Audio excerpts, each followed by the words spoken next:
Окей, наживо сме. 5, 6, 7, 8 подкаст. Мина известно време. Това ни е 26-ти епизод. Мислех си как да се извиня за забавянето, после реших, че няма да го правя. Ще продължаваме да правим подкаст, това е сигурно.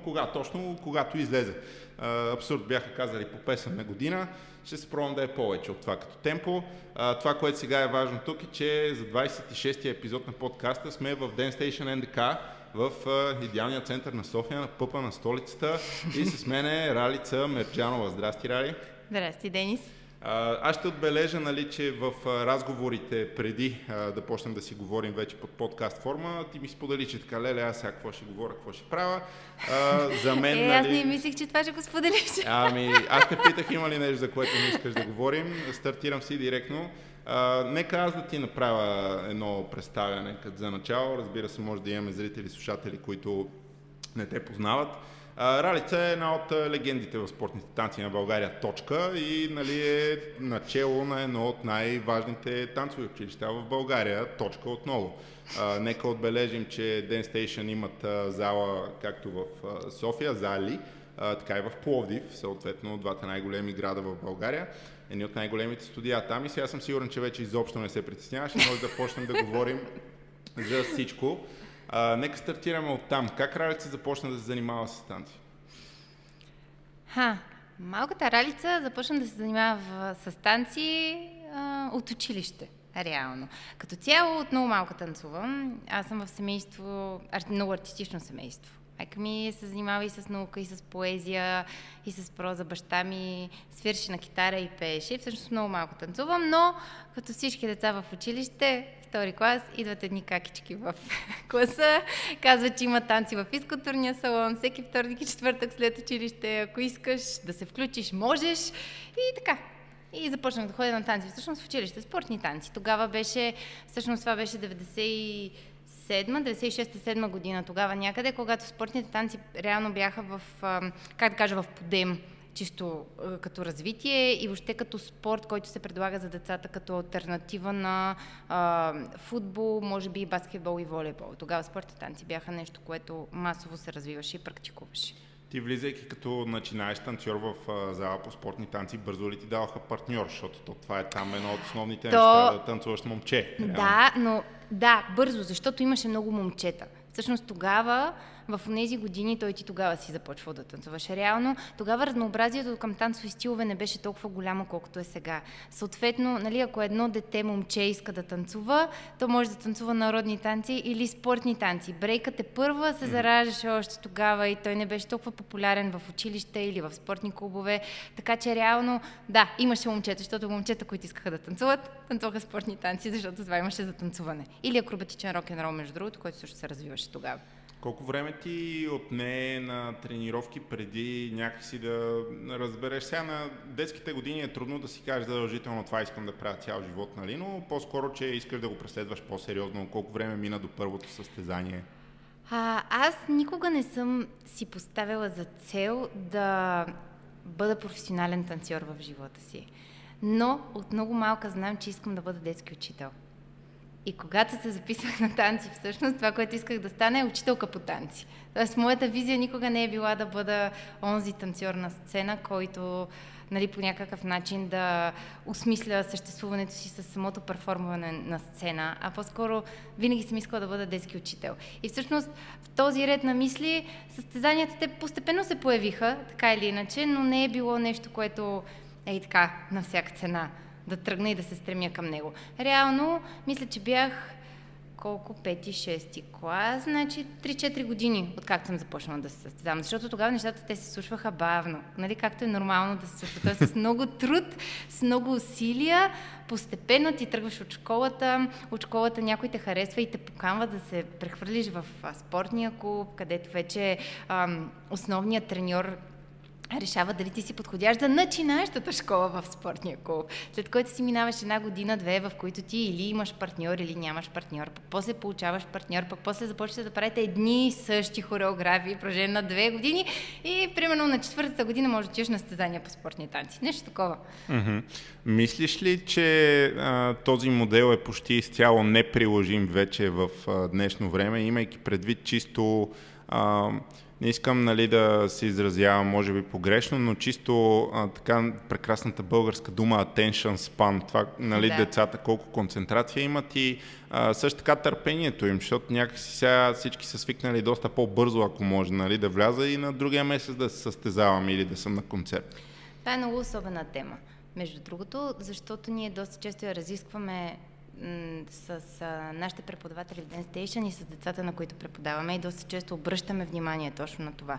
Всъщност, да, не би трябвало да се прави паралел или сравнение, защото света е различен от тогава, когато ние сме били малки. Съответно, възможности са много повече и много по-големи в рамките на времето пред децата, които растат в момента, и съответно за тях е огромно предизвикателство. Точно това, да могат да задържат внимание, да фокусират внимание и да преследват едно нещо постоянно, а не когато се появи първата пречка, трудност или препятствие, или липса на мотивация, което много често се случва, да се откажеш и да спреш. Така че, да, не знам кой модел е по-работещ. По-скоро е въпрос на адаптация към самия процес и към времето, в което се случва. Абсолютно. Ние може да си гледаме носталгично, колкото искаме към какво е било ние, като сме били по-малки, но е различно. Променят. Това, което според мен трябва да остане в фокус, е да успява да се запази психиката на човека, който се занимава с изкуство, така че да може това изкуство да продължава да изпълнява функцията си, т.е. да създава красота и да вдъхновява по някакъв начин. Оттам нататък би трябвало да се намира правилната формула за това как да се създава. Мислиш ли, че е справедливо да се каже, че в момента психиката е изправена, нали, на един подрастващ човек пред повече предизвикателства в сравнение с когато ние израствахме, или просто те са различни? Може би просто са различни. Не бих могла да кажа повече или по-малко, защото аз не съм била един и същи подрастващ човек тогава и сега, за да мога да кажа сега, тогава е повече. Аз не харесвам това.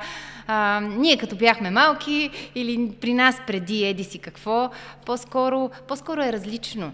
И съответно аз в ролята на учител и колегите ми тук, и въобще колегите в България, защото в България има прекрасни преподаватели, не само по танци, въобще в сферата на изкуството, реално, нали, задача е как да адаптираме това, което се случва в момента, спрямо нашите виждания и възприятия, но в същото време да бъде полезно за децата и подрастващите, които са в залата. Защото те са различни. И света, в който ще живеят, е различен, и света, в който ще творят, е различен. Така че... С следващите няколко питания искам да доведа до конкретно заключение, евентуално ще видим дали ще ни се получи. Първото, което ме вълнува е в твоя период от началото, начинаеш танцор през състезател, през вече тинейджър, напреднал танцор и така нататък. Имало ли моменти, в които си била изправена пред решението се едно, не, аз това не мога повече и искам да спра? Обясни, че винаги си искала да си учител под някаква форма, но, нали, конкретно, защото ти мога да си учител по, нали, образно, по музика, не е задължително танците да са обвързани с това нещо. Не е задължително. Танците са нещо, което дава огромна свобода. Тоест аз през танцуването и през изкуството като танц съм намирала свобода да изразявам себе си по някакъв начин. Да, разбира се, в процеса, особено когато си състезател, в какъвто и да било, защото танците, тогава, когато аз ги учих, те бяха спортна дисциплина. Тоест, когато си състезател, лишенията са много, отговорностите са много, умората е ужасно много, предизвикателството това да съчетаваш, хем да си спортист и да се занимаваш сериозно с дадения спорт и в същото време да учиш, защото ти трябва да имаш образование и да бъдеш в гимназия и така нататък. Нали, са огромни и неминуемо, нали, един тинейджър, едно дете минава през тези кръстопътища, особено когато нещата стават трудни, става по-сложно. Но аз имах много голяма подкрепа от родителите ми и от семейството ми, както и до ден днешен, в посока на това, че когато нещата стават трудни, това не значи, че те са невъзможни. И това не значи, че това им е краят, а по-скоро трябва да намериш начин как да ги превърнеш в лесни. Малко като предизвикателство в приказка, не знам. И да, минаваш през такива периоди, но те са неизбежни. Ако вътрешно в себе си усещаш, че това е нещо, с което искаш да се занимаваш. Аз знаех и винаги съм знаела, защото съм имала и прекрасни учители по танци, че за да бъдеш добър учител, ти в крайна сметка трябва да минеш през целия път преди това. Ти не можеш да станеш учител от днеска за утре. Нали, това е, освен че това са много знания, чисто танцово или в каквато и да било сфера, това е и педагогическа подготовка, това е психологическа подготовка, това е въобще цялостно възприятие на това, с което се занимаваш. Не е нещо към което може да се подхожда с лека ръка, реално. Когато вече имаш преподавателски опит, случвало ли ти се, защото спомена подкрепата от твоето семейство, случвало ли ти се да губиш топ кадри само единствено заради това, че примерно семейството им ги спира? Да. Не. Чакай сега. Не. Топ кадри да губиш, в смисъл на танцори, които да се отказват, защото семейство ги спира? Не. Може би в това отношение сме големи късметли с Ели и с Дидо, с които преподаваме заедно. Винаги сме имали късмет с родители, които много подкрепят децата си, всъщност. А ако има такива, които не подкрепят децата си, те просто решават да спрат и тръгват по пътя си и няма нищо лошо в това. Просто нещата се променят. Не ти се е случвало да водиш трудни разговори с родители, с други думи, които да са, не го спирайте това дете, не виждате това, което ние виждаме в него? Не, такъв разговор, честно казано, не ми се е случвало да имам. Това си е късмет наистина, според мен. Не знам колко от преподавателите в България могат да го кажат това, но... Като цяло, ние сме имали трудни разговори с родители, но никога не би ги определила като крайно трудни или нещо крайно сложно, по-скоро това е диалог, защото учителя от едната страна, родителя от другата страна, по средата е детето и всъщност пълноценният процес е въпрос на тристранна комуникация, непрекъснато. И винаги, когато има комуникация, винаги се стига до някакви моменти, в които нещо трябва да се разреши като проблем или като динамика. И това е нормално, реално. Не е нужно всички да те харесват или да харесват подходите, или ти да харесваш всички начина, по който възприемат живота за децата си. Така че е нещо нормално, според мен. Понеже спомена Ели преди малко, за хората, които не са запознати, ти имаш сестра, Елена Мерджанова, която тя е реално, аз първо нея познавам, причината е, даже познавам и силна дума, аз я знаех, тя мен не съм много сигурен дали знаеше, че съществувам. Просто и двамата учихме в английската гимназия в София, по времето, което Ели беше през моята призма, не искам да го твърдя със сигурност, но тя беше на върха на спортните танци в България тогава. Може да ме поправиш фактологически, почти съм сигурен, че стана първата българка, печелила Блекпул тогава с Петю Даскалов в джайв, или имам точно грешен така, спомен? да, бяха юноши тогава, първо място бяха взели джайв, точно така, бяха четвърто на целия Блекпул, да, като мънички, като деца. Пак за зрителите и слушателите, Блекпул е, може би, най-високото ниво беше преди в спортните танци. Също, да. Да, и до ден днешен продължава да има много сериозна традиция. Имайки предвид, че вие все пак сте израствали двете и ти си била в това положение на сестра, имаше ли много съревнования между вас в чисто състезателен контекст или... Не, никога не е имало в състезателен контекст. Първо, ние имаме разлика такава, която в спортните танци тази разлика не ти позволява да се засечеш състезателно с... Ние никога не сме се засичали възрастово състезателно, защото разликата ни е 3 години и половина.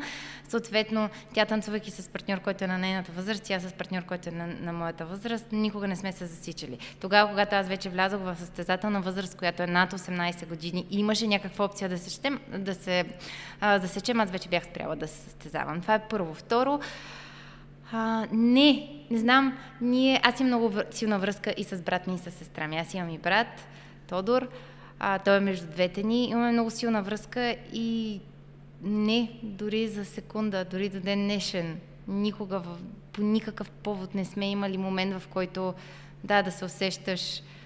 Това е все едно една третинка от сърцето ти. Няма как да се съревноваваш с третинката от сърцето ти. Просто не е възможно. Това е велико да го чуя, честно казано. Аз, примерно, също имам малка сестра, и при нас някакъв тип съревнование не е имало, но аз винаги съм си го обяснявал с това, че ние пък много голяма разликата. Да, сестра ми в момента е на 17 години. Да ти кажа, не знам дали има значение голямата разлика, защото пак дори през голяма разлика имаш сравнение, но то е въпрос вече до... Да, това е нещо, което дори не подлежи на мисъл. Много интересно, защото аз в главата ми си представях малко по-клиширано как след състезание няма значение. Ти ставаш първа, тя става втора, дори да сте в различни категории. Примерно вкъщи ти си как можа то там с така го изиграеш, не знам си какво или наобратно, или тя ние имаме критики едни към друга, но те са винаги градивни в посока как едната да подобри нещо или едната, ако нещо обърка, но никога не е спрямо една друга. Никога. Дори сега, ако тръгна целенасочено да мисля в тази посока, не мога да извикам. Не, аз бях много горда как. Много. И до ден днешен съм. Много. Да. Предполагам, че това помага. Не знам. Но факта е, че според мен имате уникална динамика в семейството. Не знам пак статистически и така нататък, колко е релевантно, но звучи рядко по това, което чувам от теб. И добре, вече стигаш в един момент, завършваш гимназия, спираш да се състезаваш активно. Спирам да танцувам. Спираш да танцуваш. Защо спираш да танцуваш? Защото се бях изморила. Това беше един период в спортните танци, в който имаше много динамични процеси в управлението на федерации, смяна на президенти и така нататък. И всъщност този момент повлия доста, как да кажа, негативно не бих казала, но променливо на много голяма част от едно поколение състезатели тогава, които част от тях заминаха да състезават за други държави или да работят в чужбина, друга част тотално се отказаха, трета част спряха за малко, после продължиха. Това сме състезатели като аз и Ани,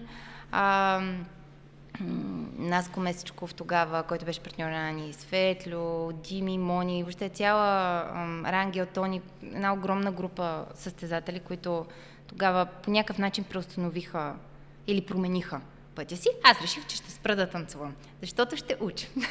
В университета и бях записала да уча туризъм тогава, като студентка. Аз те прекъсвам сега, защото туризъм. Ти си знаела, че искаш учител да ставаш. Как се стига до туризъм? Така, значи в гимназията много харесва географията, френски език също. Тогава туризъм беше специалност от типа на психологията последните няколко години. Тоест най-висок бал, беше свръхзастрояването по нашето Черноморие тогава. Исках да се занимавам с устойчив туризъм, екология, въобще неща, които са... Чувствах близки, бяха ми много интересни, имах голям афинитет към езика и бях с представата, че аз ще работя в хотел или ще имам туристическа агенция или нещо подобно. Ще се занимавам с пътувания, пътешествия, туристически агент, въобще всичко в тази посока. И записах да уча това. Приехаме и така една година мина без въобще да танцувам, след което в България се случи тогава първия Dancing Stars, всъщност, за който ми се бяха обадили да отида на кастинг, но аз казах, няма да отида, аз няма да танцувам повече. Така, той се случи, след като се свърши Dancing Stars, всъщност имах едно позвъняване от Ани тогава, която каза тогава, добре, ти спря да танцуваш, не искаш, но ние създадохме, тогава беше Dance Academy училището, първото всъщност голямо танцово училище, под тази форма на западните училища, с няколко зали, с различни стилове танци. И казват, добре, искаш да дойдеш да преподаваш при нас на деца. Аз казах, да, супер, събота и неделя, що не, аз съм студент, мога да дойда да водя.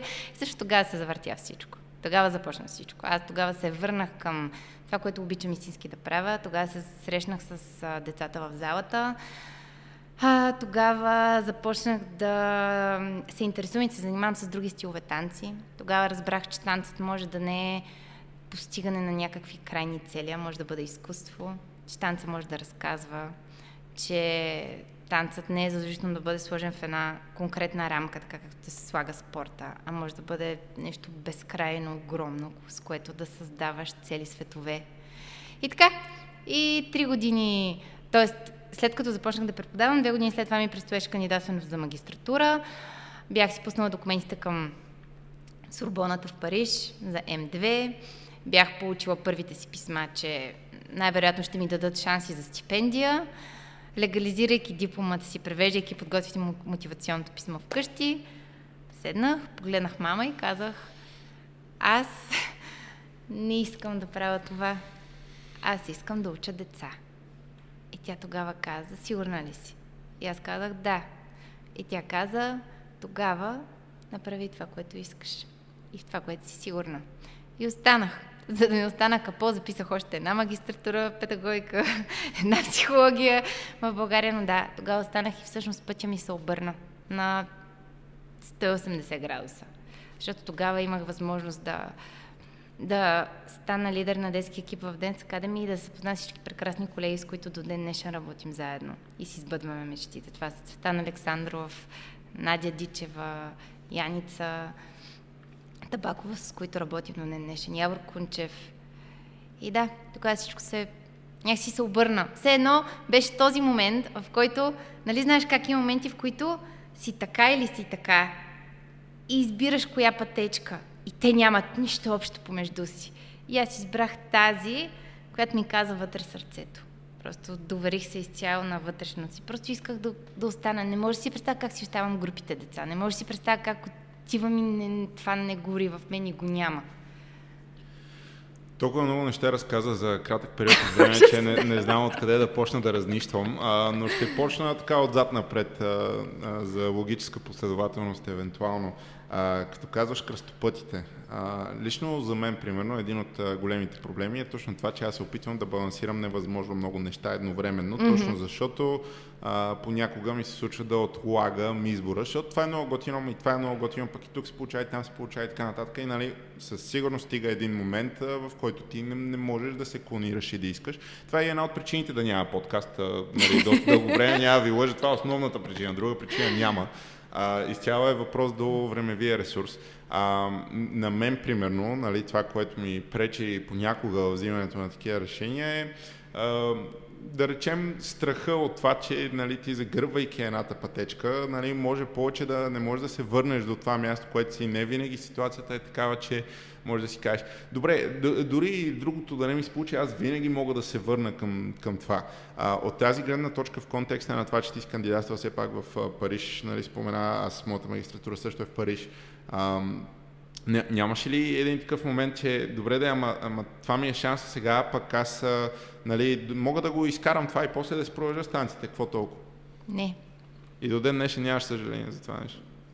И на йота съжаление нямам. Не, абсолютно никакво. Не, абсолютно категорично. Аз просто вътрешно себе си знаех какво. И разбира се, за мен по принцип винаги науката, като част от развитие ми въобще, момента с ученето са били много важни. И нали за това, да, танците останаха, но аз продължих да уча тук. Защото аз не смятам, че аз съм от този тип млади, вече не съм толкова млада, млади хора, нали, които вярват, че независимо къде се намираш, можеш да учиш, можеш да помагаш на средата и тя може да ти бъде полезна. Нали, за мен не беше това, че в Париж или Тимбукту или Пакистан или България или където и да било. Нали. За мен беше важно какво искам да правя.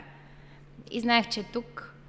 И така, имах огромната възможност, привилегия и късмет да бъда част от педагогически факултет на Софийския университет, където, освен че завърших магистратура, тази година защитих успешно докторантура. Ще говорим и за докторантурата ти малко по-късно. Така че... Едно име, което спомена така супер небрежно и лежерно, беше името на Ани. Тук малко контекст за слушателите и зрители. Става въпрос за Ани Дончева, която също е гостувала в този подкаст по COVID времето с Ани. Да, за това казах, така ще знам, че е била. Да, правихме интервю по Zoom, защото не можеше да се виждаме, беше сложно.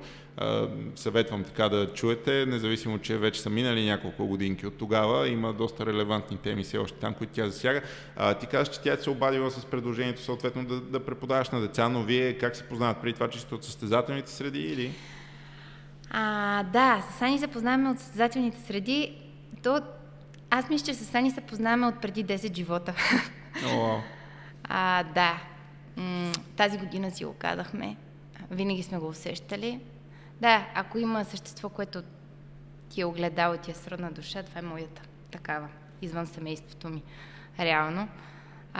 Сега тази седмица ни е емоционална, защото ни е емоционална като цяло. Но да, иначе се познаваме от състезателните години. Всъщност ни срещна дансинга, нали, колкото и прозично звучи. Дансинга ни срещна на паркета състезателния. Бяхме на състезание, на което и двете бяхме в една, ние бяхме конкурентки, реално, в една и съща възрастова група на Албена, едно от най-големите международни състезания в България. И съответно и двете ни прецакват. Прецакват в нашите очи, нали, детски, т.е. нали, двойка, която и и двете смятаме, че не е по-добра от нас, се класира по-добре от нас. Нали? Те бяха чужденци. Както и да е. И да, по неволя така, започвайки да обсъждат как всичко е нечестно, също тогава се сприятелихме, започнахме да тренираме след това в последствие преди един същи треньор. Аз това ще да дам като контекст. Вие тогава не сте в един клуб и не сме в един клуб, заме са в различни клубове, които са в конкуренция непрекъснато, опитвайки се и нас да настроят като конкуренция, което е абсолютно нормално, нали? Защото всъщност в спорта... Това е състезание, да. Да, така. Но ние някак си не се поддадохме на цялото това нещо. И напукна всички опити, които аз съм сигурна, че никога не са били злонамерени, нали? Те са били в посока, т.е. да изкарат най-големият ти спортен хъс, но нито аз го имам този спортен хъс на всяка цена в себе си. За състезанията нито тя по този начин, нали? Чисто състезателно. И просто не стана. И ние станахме много близки. Споделяхме тогава много лични за себе си моменти от израстването си, от промяната ни от момичета към девойки, така да го кажа. Не би го нарекла така смело жени, но към девойки. И някакси от тогава насам все така ни върви пътя. Кои са, в смисъл, ето сега пак аз, нали, си ровичкам. Има ли моменти, в които ти си казал, не мога да я гледам тази повече, примерно, и така нататък? Не. Не мисля, че тя имала такива моменти. Но сме имали моменти, в които е било голямо усилие от страната и на двете, като всяка една пълноценна връзка. Да можеш да разбереш от срещната гледна точка, да можеш да разбереш от срещния човек и да влезеш в неговата кожа и в неговите обувки. И да видиш защо той реагира така, защо той мисли така. Да можеш да му покажеш и да кажеш къде според теб той бърка или не бърка. И да можеш всеки да преглътне егото си, да не я тръшка вратата или масата, или да гледа оплашено, а просто да застане, преглъщайки егото си и действително да вярваш, че срещу себе си имаш приятел, а не враг. Това е нещо, което учихме двете заедно в процеса на всичко, през което минавахме. Ние не сме минавали само леки неща, със сигурност. Абсолютно.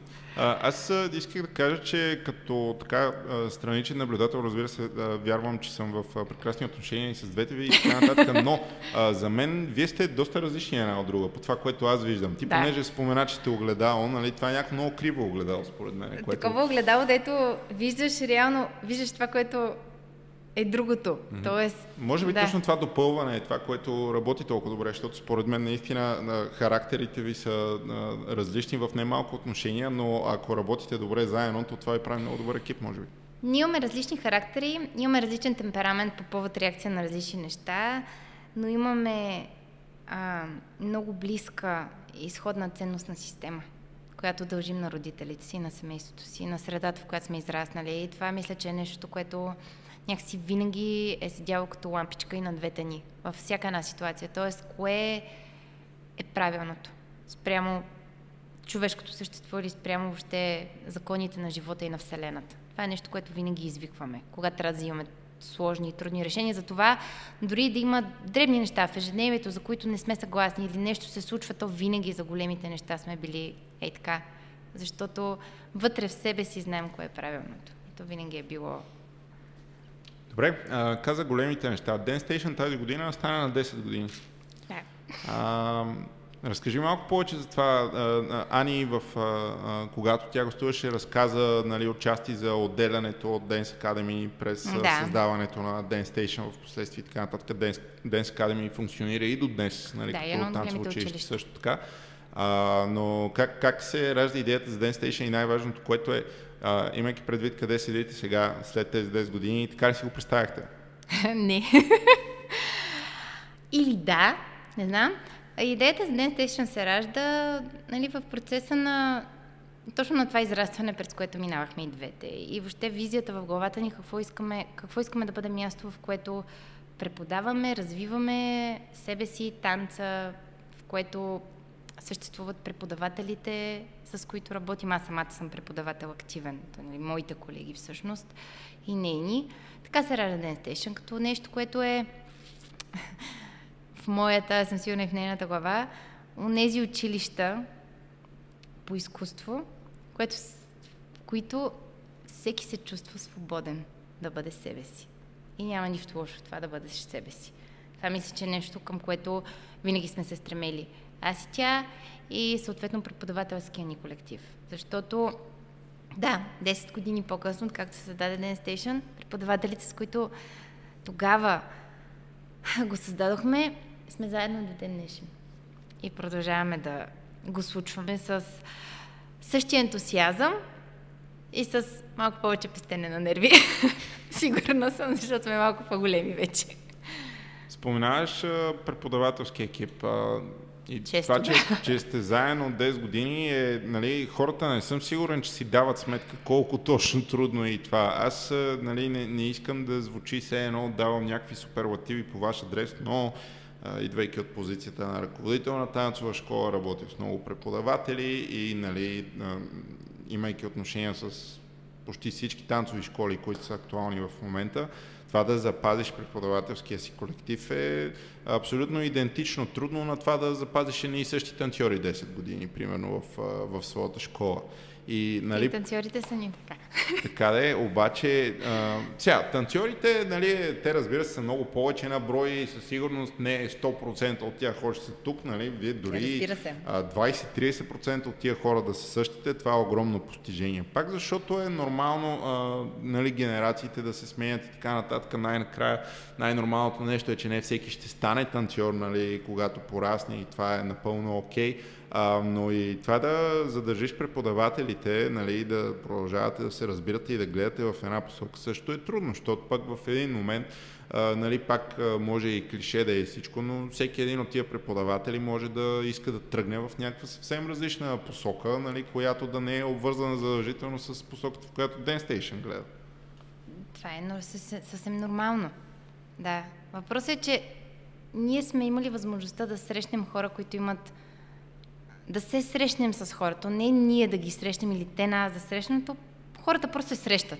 Не знам, има някакви изконни неща, в които вярват и споделят и ако винаги ги извикваш тези неща на преден план, тогава, когато става трудно и тогава, когато се взимат трудните решения и тогава, когато е COVID и всичко е затворено и на всички животите ни се разпадат извън танцовата зала, пък и тя и танцовата зала се разпада и е сложно, и е изнервено, и е трудно. Въпреки това има ни простички човешки ценности, които ако останат валидни, то тогава нещата се решават и се продължава напред. Зависи от това колко искаш, колко вярваш и колко смисъл намираш нещата, които правиш. Реално. Можеш ли да посочиш къде е най-висшия смисъл за теб? Най-висшия? Да, ми смисъл казваш да намираш смисъл. Твоя смисъл къде го намираш? Не знам в това да правиш мънишки чудеса всеки ден.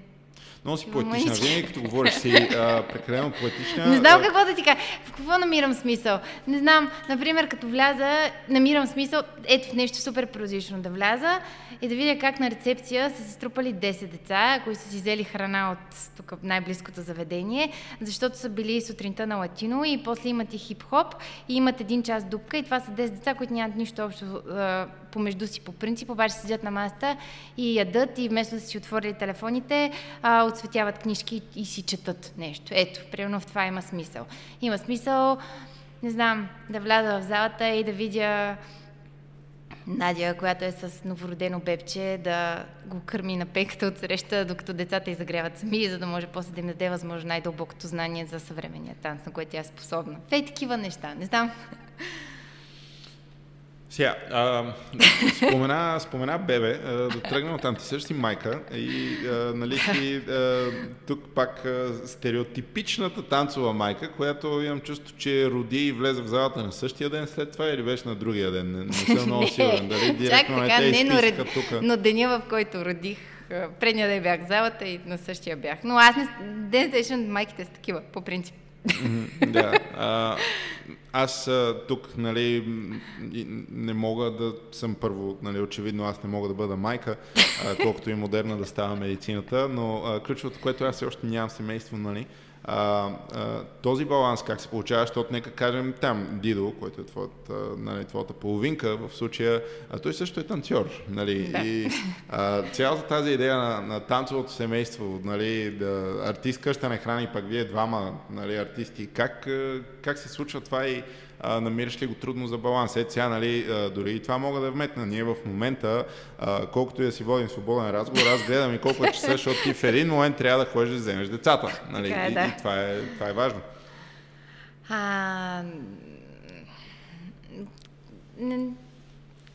Чакай сега, ти много въпроси ми зададе на купа, аз ще да отговоря.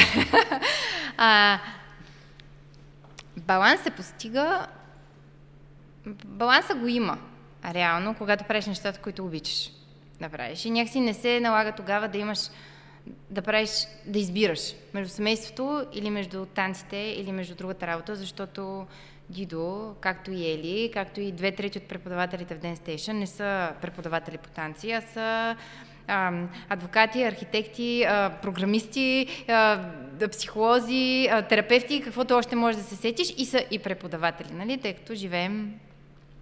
Да, в България, да речем, по-просто. Примерно, да, на едно място, което е по-трудно, артист да храни къща, така да го кажем, поетично. И в крайна сметка, да, този баланс се постига, не знам, като обичаш това, което правиш. Аз с Дидо се запознах всъщност в танцовата зала в Dance Academy, когато започнахме да преподаваме заедно на деца. И някакси тази връзка, която имам с него и към децата, личните ни и тези, които са в залата, тя е, не знам, тя е неразривна. Тя никога не е подлежала на някаква дискусия, едното или другото, или как, или защо. Защото и двамата винаги сме виждали смисъл в това. Някакси да продължаваме да го правим. Съответно, включвайки се Ели в цялата картинка.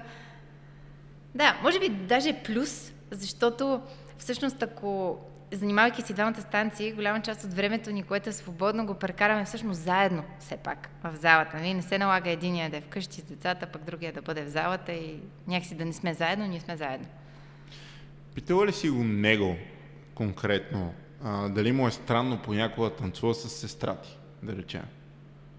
Защото, нали, Дидо и Ели често имат перформанси или преподават и така нататък, защото пък, нали, за вас аз разбрах твоята част на динамиката, вие с Ели сте много близки и така нататък и може би е натурално, но примерно за него е интересно да танцувам с сестрата на жена ми.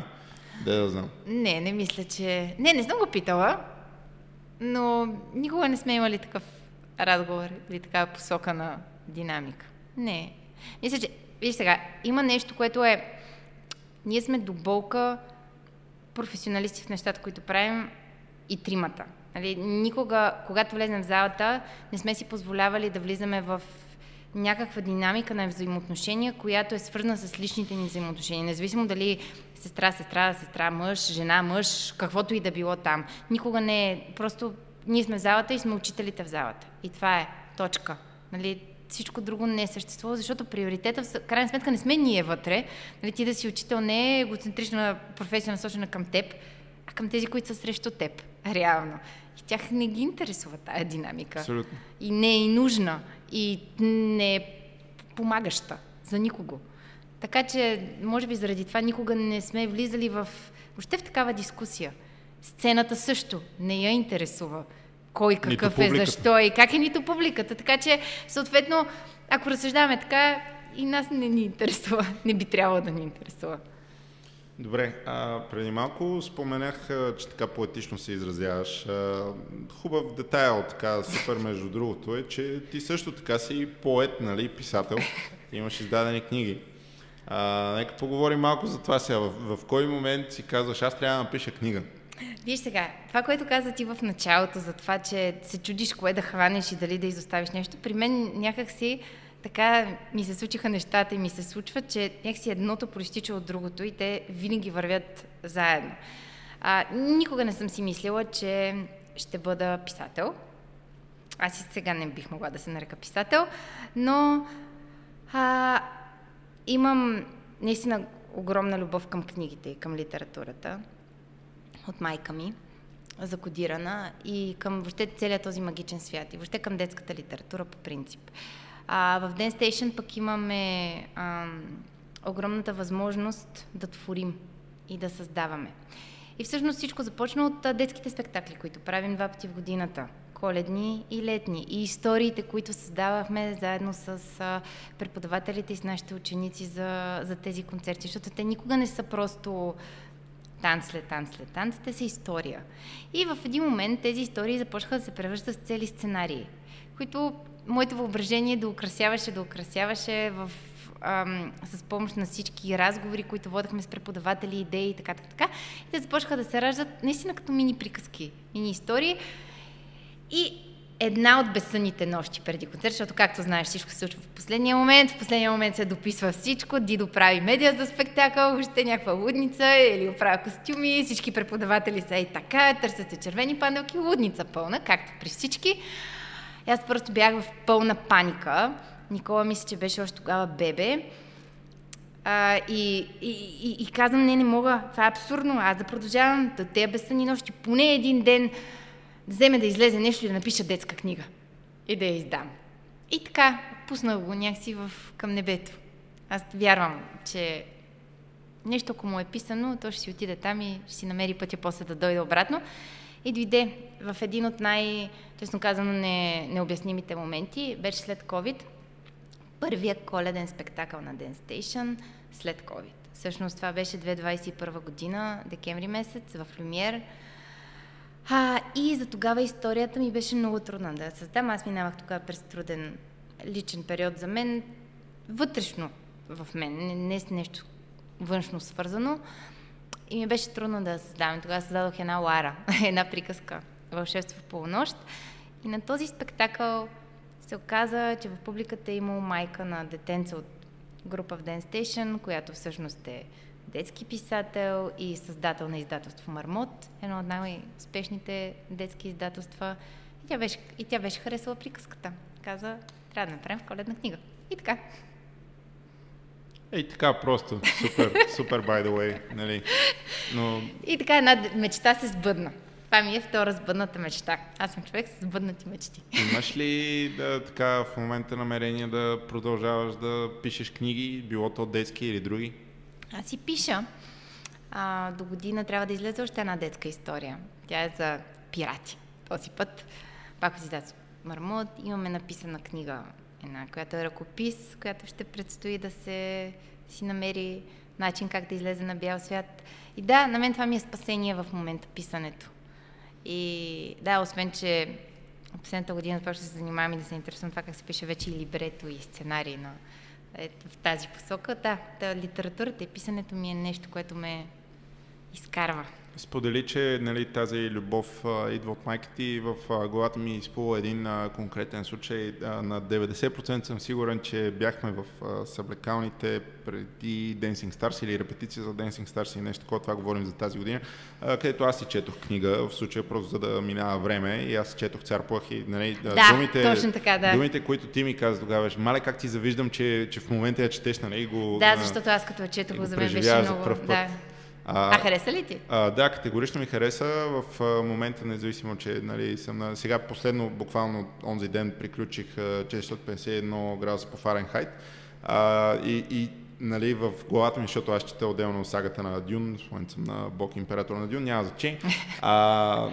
Аз си взех Цар Плах, за да видя дали ще ми хареса автора, за да знам дали да чета Шогун. Mm-hmm. Защото много искам да чета Шогун. Нали, това ми е нещо, което си е останало като to-do list, едно за книги. И категорично нали, стила му на Клавел е нещо, което ми допада и нали, ще видим как ще бъде с Шогун, ще ти дам фидбеки за това. Това, което исках да питам, защото това е въпрос, който и други път съм задавал. Ти имаш ли свои така любими книги, без да трябва да ги ранкваш първа, втора, трета? Кои са книгите, които така най-много резонираш с тях? Добре. Това е лесен въпрос, защото наскоро си го мислех, не за друго.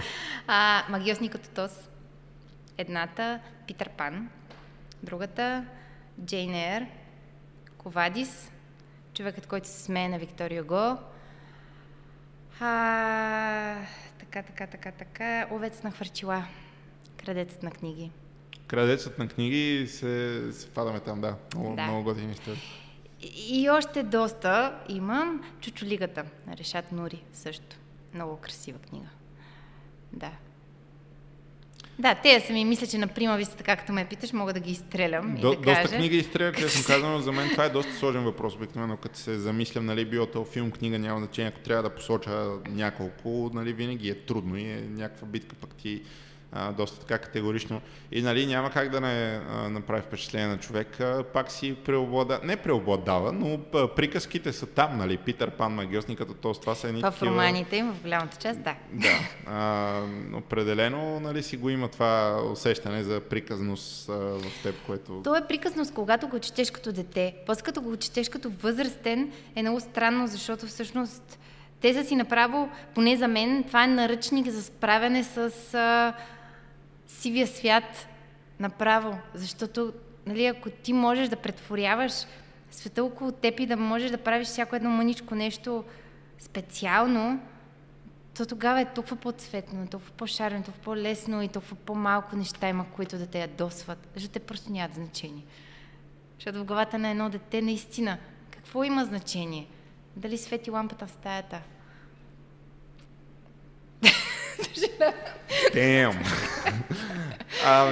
Добре, да, трудно се продължава след такова заключение, но разбирам какво казваш категорично.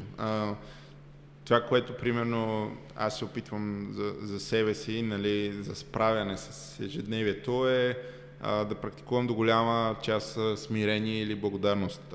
Снощи имах един разговор с близка моя приятелка, в който, нали, обяснявам, че сега края на месеца имам да избутаме едни неща и, нали, след това ще бъде по-добре. И тя ми каза, не дей да говориш с такава терминология за неща, които обичаш да правиш. И аз съм много съгласен всъщност с това твърдение, защото то пак си е бутане. Аз си го обясних, аз пак така го усещам, но, нали, не забравям да съм благодарен много за това, че изобщо имам тази възможност. Ти ще правиш това, което обичаш да правиш. Да, това е изобщо вау, нали, за какво си говорим. Докъде е късмет, докъде е, че, нали, цял живот целеустремено, нали, буташ ето пак буташ, нали, вървиш в конкретна насока. Но е така и това е примерно моя начин, защото аз се нервирам сравнително често за неща. Нали, аз те питах, примерно, ти имала ли си случай, в който си искала да спреш с това? При мен, примерно, е много полюсна връзка е. Много често, сега това звучи драматично, но често стигам до моменти, до които съм... Сега за какво изобщо го правя това? Това е, мисля, че в ежедневието на всеки един нормален човек, който живее в съвременното ни общество, седиш и си кажеш, защо за Бога, нали? Защо просто не си хвана нещата и не отида? Моето изречение последната една година, защото просто не отида да съм учителка на село. На село в най-романтичния смисъл на думата го казвам. Нали? Питаш се непрекъснато това.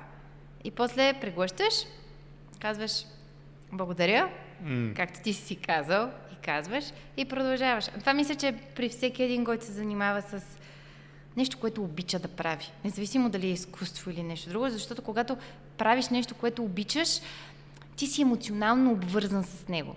И много по-лесно се ядосваш, много по-лесно се изнервяш, много по-лесно се въодушевяваш, нали, което ти е основен двигател, и нормално си по-емоционален. И по-лесно отиваш в крайности. Реално. Ако не ти пука, равно. Да, има го. Категорично. Може би. Добре, леко само вметна, че се учиш да пишеш сценарии и някакви други неща, нали, през последната една година. Нека сега си поговорим малко за това. Аз ще направя едно интро. Предстои ни буквално след броени дни началото на подготовката за третото изиграване, да се нарече на първият така съвременен български мюзикъл Книгата на мечтите.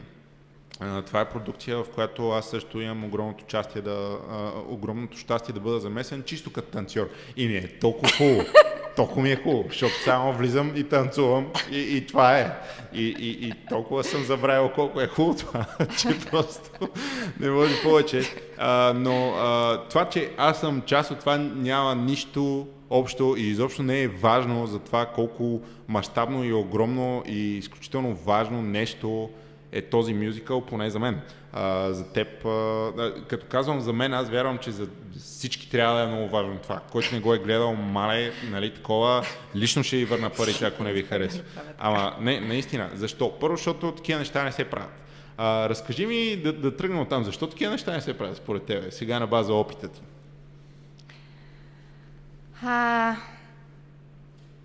Защо? Защото е много трудно. Защото се изисква огромен ресурс, защото да създаваш независима продукция в България, която да не е зависима от държавно финансиране, говоря, или сцена, както е в случая с книгата на мечтите, е ужасно сложно, да не говорим гранично с невъзможното. Когато е в такива рамки, аз не обичам думата мащаб, като цяло, но когато е в такива измерения, с толкова голямо количество участници, с такъв замисъл, честно казано, ние го стартирахме това нещо, нали, по-скоро не знаейки много, т.е. знаейки какво искаме да бъде, но не знаейки точно какво ще излезе, и може би това до голяма степен беше много ключово, за да не се откажем в процеса някъде, защото процесът не беше сигурно лесен. Но да, сложно е, много удовлетворяващо, няма какво да се лъжем, но е много сложно и много трудно. И се изискват огромни усилия и труд. И наистина много да обичаш това, което правиш. Сега тук съм вече малко по-сериозна, но да, не е лесно, и хора, които да ти повярват. В нашия случай подкрепата, която имаме от Фестин вече и за третото издаване, случване е огромна, нали, благодарение на което ще се случи трети път. Това да ти повярват хората, с които тръгваш да го правиш. Хореографи, танцори, драматурзи, композитори, да тръгнат, да скочат всички, да се издържите по време на пътя, да стигнете до края и така. Добре, нека все пак да тръгнем от там. Всеки, който му е интерес, може да влезе на thebook.bg, за да разгледа каква е историята, да видите трейлър, да запознаете с някои от главните герои в тази история. Аз ще се пробвам съвсем накратко да направя едно обобщение, като сбит преразказ, и разбира се, отново сме в един приказен свят, защото нормално ти си замесена, няма как. Става въпрос за един пътуващ цирк и за едно момченце, което, нали, попада в него по обстоятелства, които са неприсъщи, нали, общо взето случват се разни неща, то попада в пътуващ цирк и в последствие става цирков артист, нали, един от тях. Проследяваме израстването на немалка част от героите. Имаме всичките сега, аз със сигурност не се изразявам професионално от гледна точка на драматургия или от гледна точка на сценарист, но имаме всички ключови образи и техните стереотипи, така че архетипи, може би се казва, така че тази история да стане жива точно така и да има конфликтните точки, разплитане изобщо.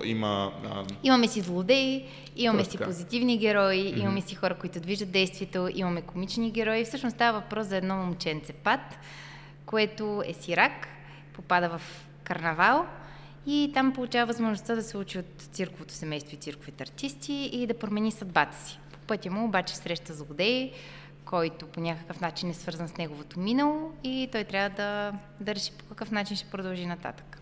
Така, и това е съвсем, нали, ако беше книга, това ще го пише от задната страна, нали, на гърба на корицата, това ще е съмарито. Сега, колко време отне, докато стигнете до тази история, и тя колко промени претърпя, докато си кажете, окей, това е, тук го имаме, така можем да работим? Доста. Всъщност, цялата идея и концепция се роди в главата на Ани като оригинална идея, във връзка с цирковия свят и цирковото семейство и въобще карнавала. Така, след което създадохме образите на Пат, на Люси като образи, и историята започна да се гради. Първоначално тя стартира като концепция за танцов спектакъл, върху който работихме като идеи с Реми на някакви срещи, така че да строим нещо танцово.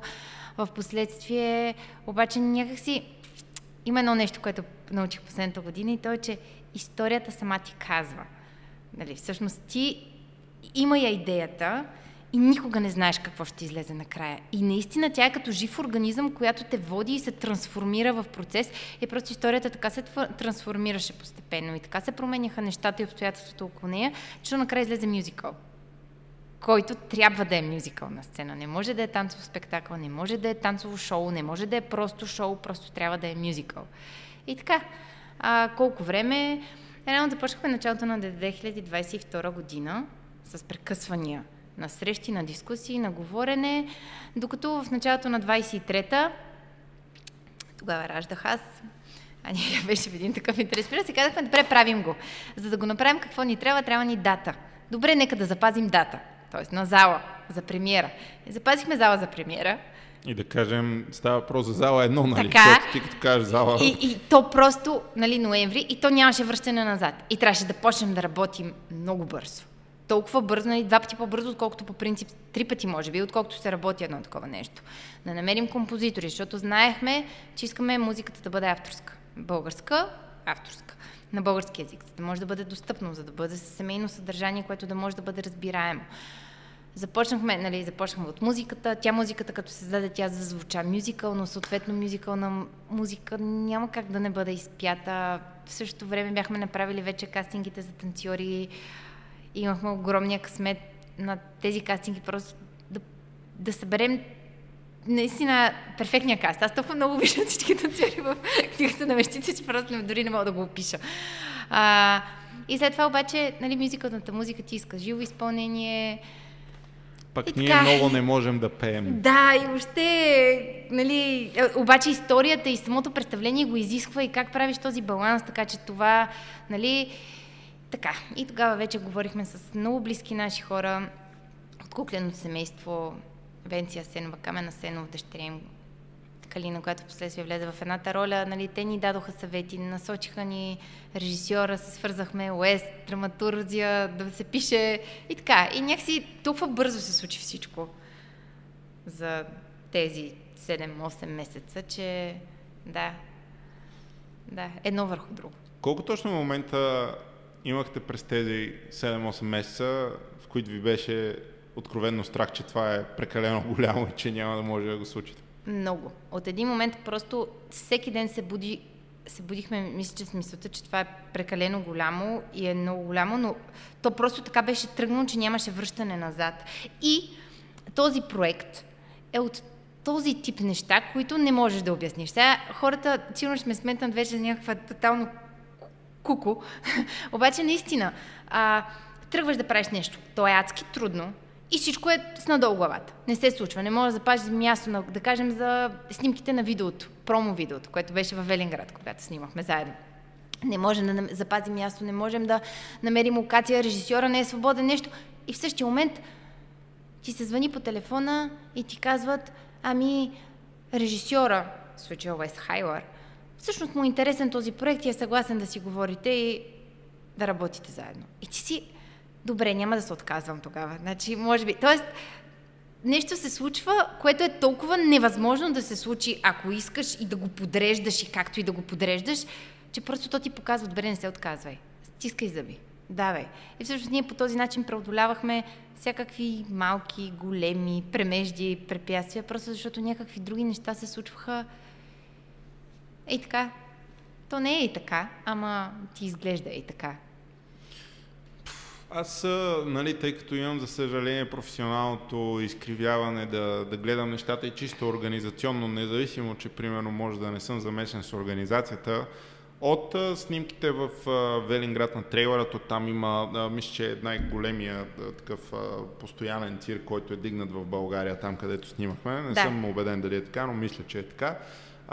Още от тогава, като видях мащаба на продукцията, чисто от към за този един трейлър, който ние трябва да направим, си казах, тук това е много голямо. Това беше първият момент, в който, защото докато си в залата и тренираш, ти си знаеш там твоите танци, разбира се, в зависимост от това от кой каст си, защото има различни групи, хора, които са част от историята по един или друг начин.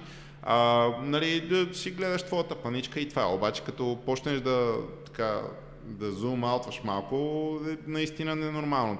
Тъй като спомена Уест няколко пъти, нека и това да споменем, че той поставя неща на Бродвей. В смисъл, говорим за човек... Той е режисьор, който първо ръководи един от големите нюйоркски фестивали за мюзикъл, отделно поставя на Бродвей, отделно е работил по мюзикъла, единствения мюзикъл на Cirque du Soleil с циркови каскади, реално, Парамур. И съответно в България негови успешни мюзикълни заглавия са Венюкю на Кукления театър, Спонж Боб също в Кукления театър, Шрек в операта, Звукът на музиката в операта също, да.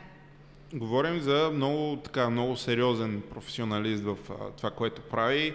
И аз съм запазил много интересни спомени от него по време на първата подготовка преди премиерата на мюзикъла. които може да съм интерпретирал грешно, разбира се, това си е моята призма, но на него нон-стоп му беше изключително чудно как изобщо това работи и как успяваме да го случим, защото... Това още в началото ни каже, че сме абсолютно ненормални. И че сме луди, че това няма как да работи, но ще види дали ще работи. И миналата година, да го издам, на 13 ноември, защото премиерата беше на 14 ноември 2023, миналата година, на 13 ноември, в деня на влизането в зала 1, когато се строи всичко, той поглежда втория ни либертиста ни Александър Чобанов го поглежда и му казва: имаше много пъти, в които можехме да избягаме до сега. Не го направихме. Защото всичко вървеше назад в графика. И нека да дам още малко контекст. Сега това пак не знам колко е добре да се казва, но пак аз ще го кажа. Генералната репетиция на преди премиерата ние сме го казвали това, да. Беше вау, колко не се получава. Беше направо невъзможно, нали? Защото това е първият път, в който ти реално... Сглавяш цялото представление. Да, реално го виждаш на сцената с всички движещи се части. Аз си спомням, те падаха неща мотори, на някакви надписи, да. Милиметри до танцори или циркови артисти и така нататък. Нали? Буквално си беше опасно. В смисъл беше си опасно. И така и започна премиерата. Преди цялото нещо той се качи и обясни: хора, да знаете, че ако стане нещо, ще го спра, нали? Просто имайте предвид.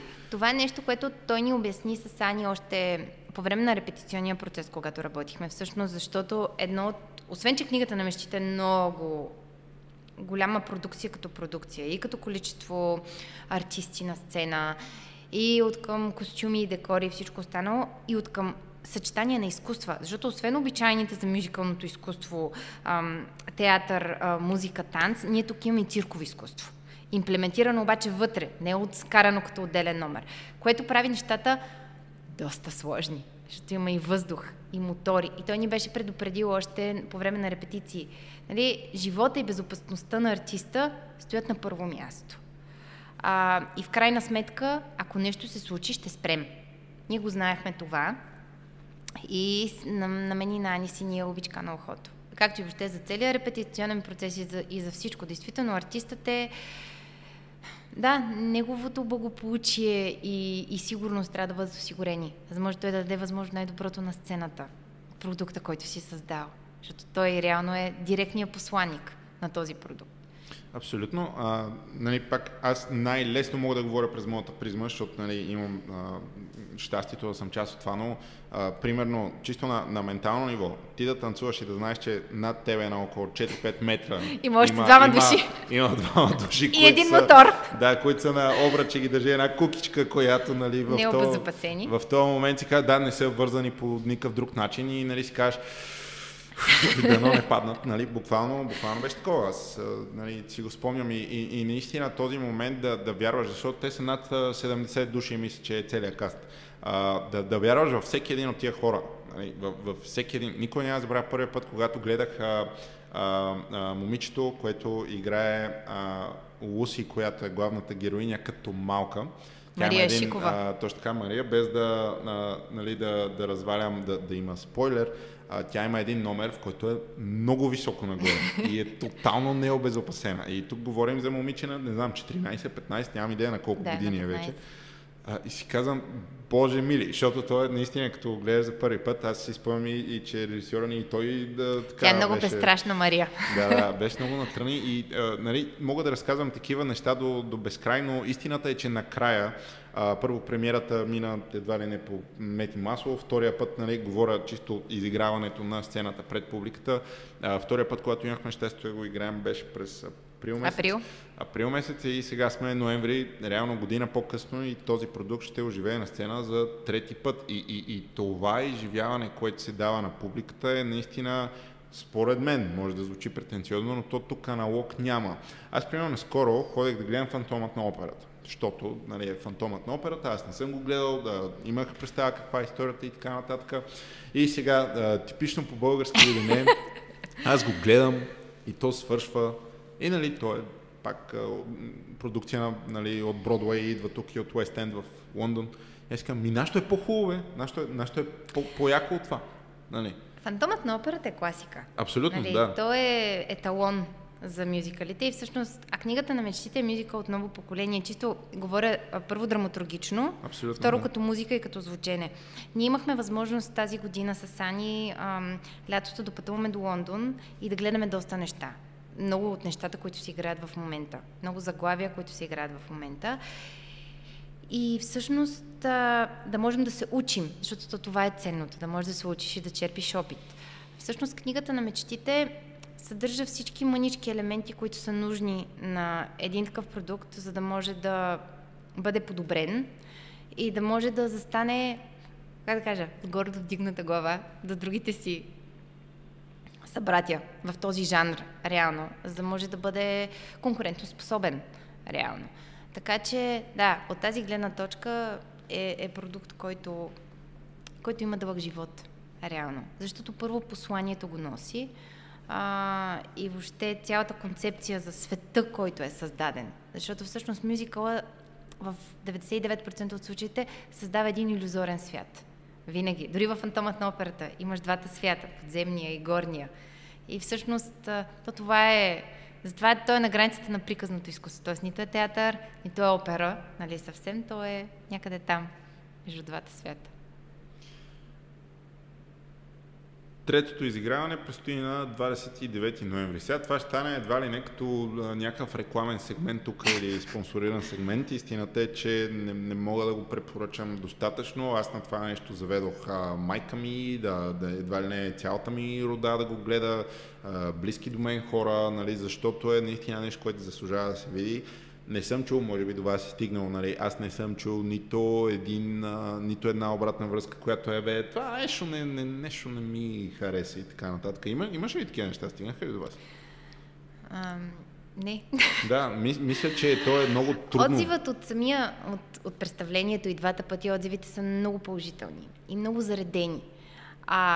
Защото първо от продукционна гледна точка, действително ние сме се опитали да използваме на максимум това, което дава или не дава зала 1 на НДК, защото тя е много сложна сцена за правене на магичен свят особено.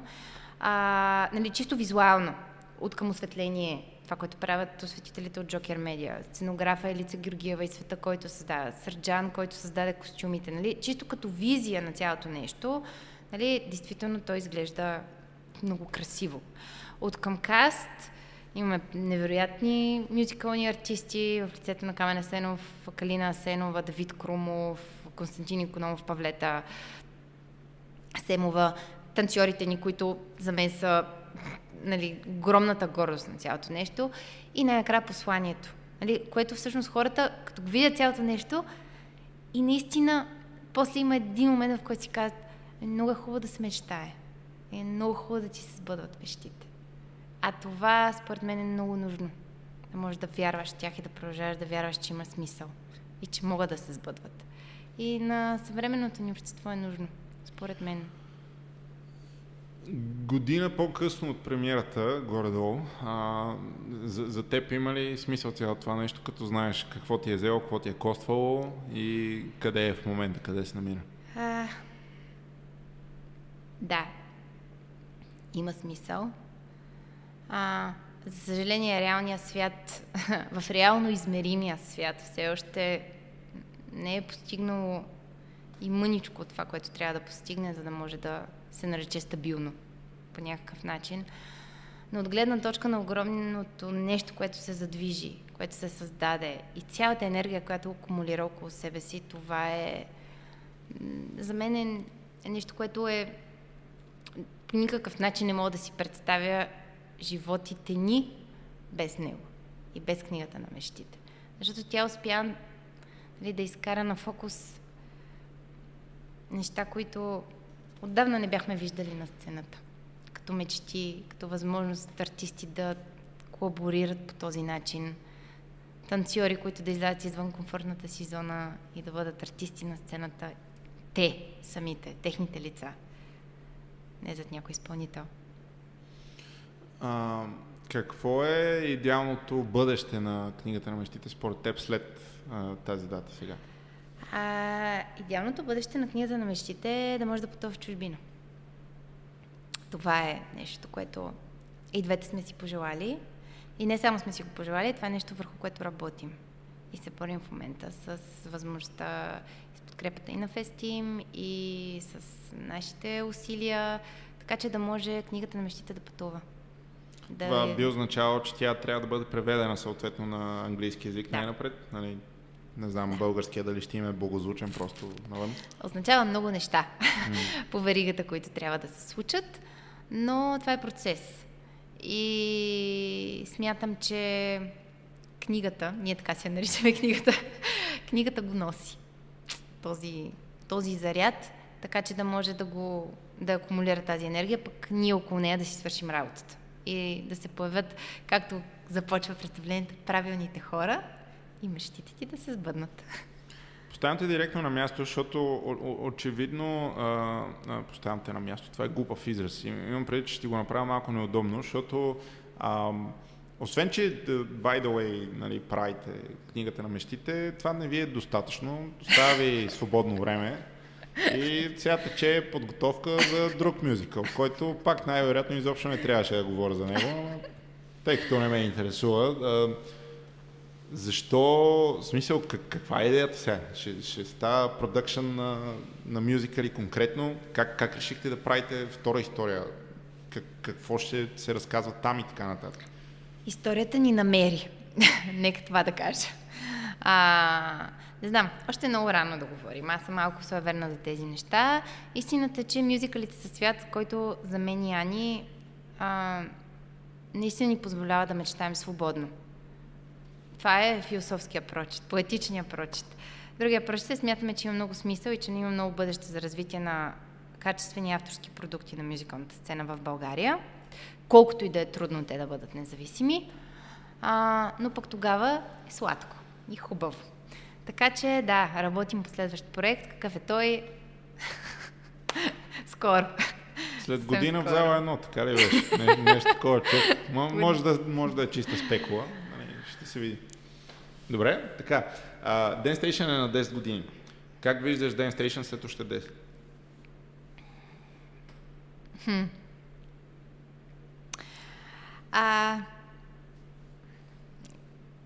Като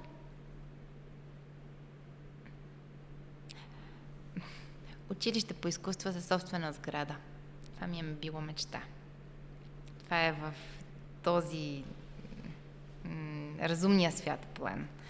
Иначе, като енергия, по-скоро си пожелавам да запазя енергията, която има в момента. Чувството на това да влезеш на едно място и то да е дом. Истински дом.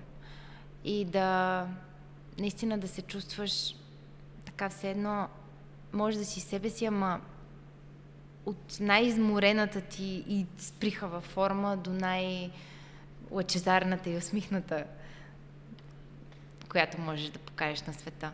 Просто място, в което всеки може да бъде себе си и може да търси себе си. Да се намира, да се зачерква, пак да се намира. Това е. Това за мен е в момента Dance Station. Това за мен е последните 10 години и наистина в периоди на много трудности то някакси е тук. То е в нас, всеки си носи една частичка от Dance Station някъде по света. Учениците ни, ние самите. И така. Dance Station е дух. Духче. Какво мислиш, че ще се промени в танците за следващите 10 години? Тук в България конкретно. Честно казано, не бих се ангажирала с такова мнение, защото танците са огледал по някакъв начин на обществото ни и на света, в който живеем. И в България нещата просто се случват една идея по-забавено, така да го кажем, в сравнение с западния свят, например, чисто като динамика, но пък се случват, което е прекрасно. Така че какво ще се промени, не бих могла да кажа.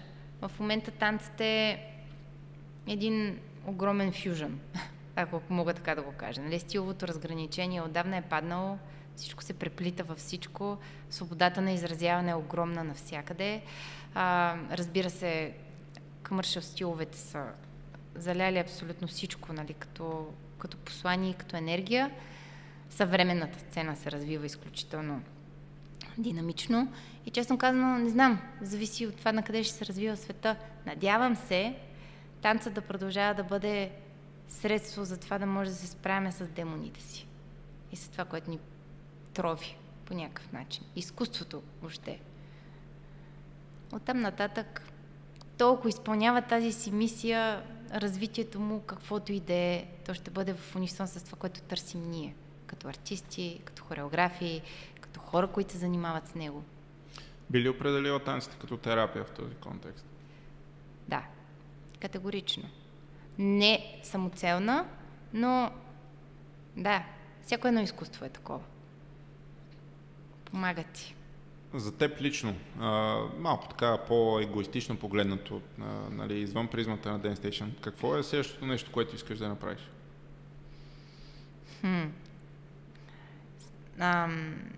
В следващото нещо да напиша детска книга. Роман. Детски роман. Имайки предвид, че малко или много буквално буташ стените и прескачаш преградите между различните стилове, така да се каже, кога е момент, в който ще видим, примерно, танцов филм в България? Нямам представа защо смееш. Танцов филм, не знам, танцов мюзикален филм може да видим в България следващите. Сравнително скоро. Година, две, три, зависи. Не знам. Какво мислиш за, стига да не, надявам се да не объркам заглавието, в ритъма на танца? Мисля, че се казва филма, който излезе за спортни танци, дали го гледа българската продукция? Съвсем честно си признавам, не съм гледала филма. Гледала съм откъси от него, наши колеги участват в него. Сцените, танцовите, които съм гледала чисто като отказ, аз мога да се припозная с тях, защото аз съм от сферата на спортните танци. Но като цяло, целият филм, признавам си, не съм го гледала, така че... Добре, аз мога да споделя мнение, изобщо не беше лошо, аз стигах с голямо вълнение да го гледам. Нали... Отзивите на мои колеги и приятели са същите, така че и за спортни танци. Да, абсолютно, точно така. Добре, последни такива въпроси, чисто тъй като споменах малко по-рано, ние сме ограничени времево и се опитвам да уважавам тази рамка. Нали, сега чувам всичките хора, които са нали, не знам с какво, с Рали винаги може да си говорим пак. Предстоят ни много голями неща. Към датата на записване сме в средата на месец ноември, следващите 2 седмици са изключително интензивни от към подготовка и така нататък. 29 ноември е голямата дата в зала 1, която ни предстои за книгата на мечтите. Нека си поговорим малко за хората, с които ти имаш удоволствието да работиш почти всеки ден.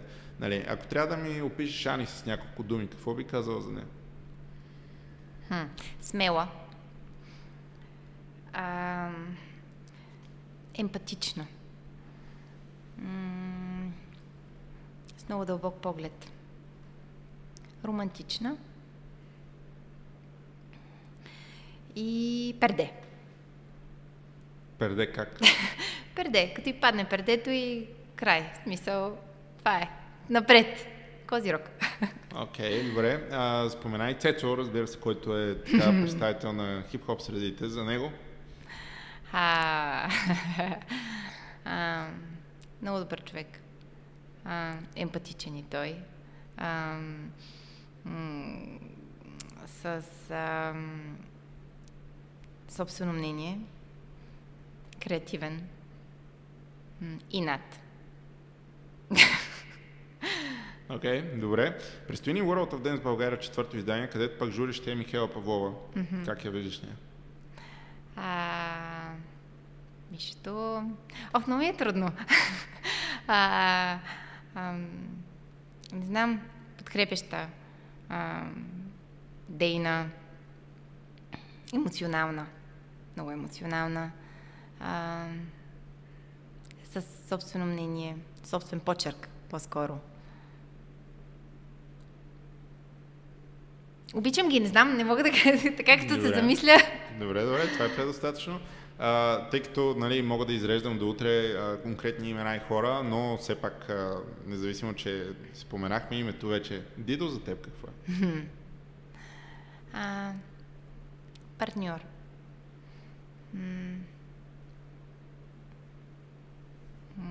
Прегръдка. Какво ми още? Опора. Да, татко. Супер, добре. Сега, като за финал на 26-я ни епизод, така малко или много по традиция, в абсолютно свободен текст, ако има нещо, което е останало, което искаш да кажеш, сега е това момент. Ау.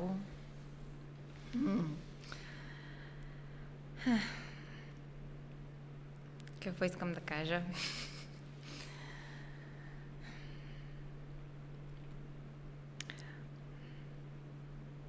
Не знам, да дишат свободно, да се научим да дишаме свободно. Не знам, това е нещо, което си повтарям аз последната една година. Дишай. С едно вдъхване и с едно издъхване и нещата минават.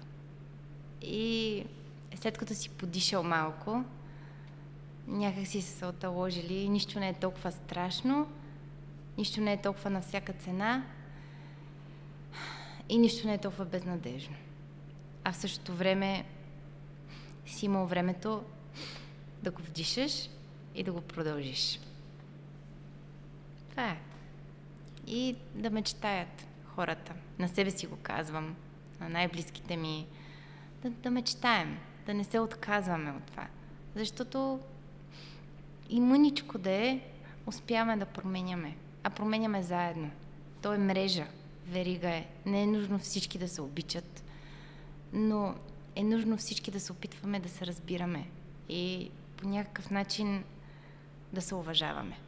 Тогава тази мрежа почва да работи и когато трябва ти се пресича пътя точно с това същество, което в този момент е в същата вибрация и става клик и следващото. Все пак всяка мечта е любов, както се казва в една прекрасна постановка. Скъпи слушатели, уважаеми зрители, това беше 26-тият епизод на 5678 подкаст. За мен беше чест да си говоря с Ралица Мерджанова днес. Ние сега се отписваме.